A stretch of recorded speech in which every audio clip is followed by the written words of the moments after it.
Hello everyone, আমি সুতপা। আমার চ্যানেলে সবাইকে স্বাগতম।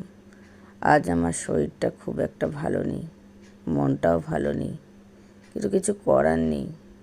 তবুও আমাকে চলতে হবে আমার গন্তব্যে, আমার কাজে। কোনো একদিন চলে যাব আমি, শুধু পড়ে রবে আমার স্মৃতিগুলো, যা কাউকে হাসাবে, কাউকে কাঁদাবে।